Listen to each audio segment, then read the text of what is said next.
Hello mga Bex! Kamusta po kayo and welcome to my cooking vlog. Ang ating lulutuin ngayon ay bagong-bago, Diyos lang. Actually, naluto ko na to noon. Makikita ninyo ito sa aking mga lumang videos. So, ang bago lang ay ang aking lutuan. Finally, nakabili na rin ako ng bago, Diyos. So, ang lulutuin ko ngayon ay medyo matrabaho kasi tatlong klase siya. So, unahin natin ang mashed potato. Susunod natin mamaya yung meatballs, ipiprito natin. At finally, yung ating mixed veggies.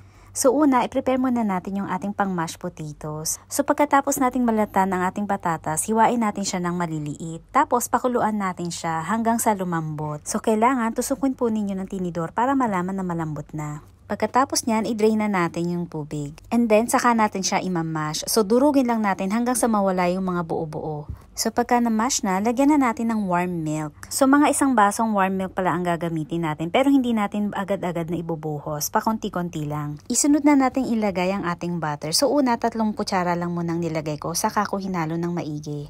Tapos, lagyan ulit natin ng milk, saka natin haluin ng maigi. Alam nyo ba na ang milk ang nagpapasarap din dyan, bukod sa butter? So, kahit anong brand pala ng butter ang pwede ninyong gamitin, mga 100 grams. So, inunti-unti ko lang muna siya, hindi ko siya hinulog lahat. Unsalted butter pala yung ginamit ko, since nilagyan ko na ng asin yung pinakuluan nating patatas. So, ayan, unti-unti nagiging creamy na siya. Basta haluin lang na maigi para mag-well combined ang lahat. Next naman nating lulutuin ay yung mga meatballs. So, una, hindi ko muna nilagyan ng maraming mantika. Pinatuyo ko muna yung ating meatballs. Akala ko kasi magtutubig siya, so hindi pala, kaya nilagyan ko na ng mantika. Ayan, so naprito na yung iba. Actually, nag-buy one take one siya, kaya binili ko, kaya ito tuloy yung naluto ko ngayon. So ayan, naluto na ang ating meatballs at saka ang ating mashed potatoes. So i-prepare na natin ang ating mixed veggies. So syempre una, babalatan muna natin ang ating 2 carrots. Saka natin hiwain ng maliliit na pa-square. Ngayon pa lang nagpapasalamat na ako sa mga nanood hanggang sa dulo ng video na to. At sana wag niyong kalimutang mag-comment at mag-like o puso sa video na to. At sa mga hindi pa nakapag-follow, please don't forget to follow at dun sa aking YouTube account, paki-subscribe na rin po. So ang next naman nating hihiwain ay ang broccoli.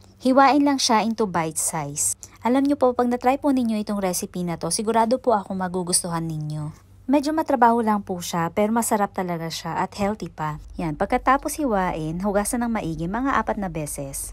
Pag mainit na po yung ating lutuan, pwede na nating ilagay yung carrots. Yan, tapos konting-kunti lang po yung tubig niya, saka nating takpan. Tapos mga 2 to 3 minutes, pwede na nating lagyan ng butter.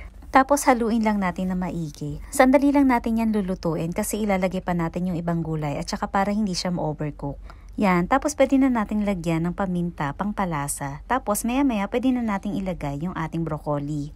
Haluin lang natin ng konti, tapos lagyan na natin ng asin. Huwag masyadong marami para hindi masyadong maalat. And then takpan natin ulit. Balikan lang natin siya after 1 minute, saka natin ilagay yung ating mais. 2 mais nga pala yung nilagay ko dyan. I mean 2 can na mais. Pwedeng 1 can lang naman ang gamitin ninyo. Depende kasi kung gaano kayo karaming kakain. Ako kasi gustong-gusto ko na mais, kaya gusto ko 2 yung nilagay ko. So ayan, ready na siya. Kulang na lang sana gravy, pero okay lang yan. Kain tayo. Thank you. Bye!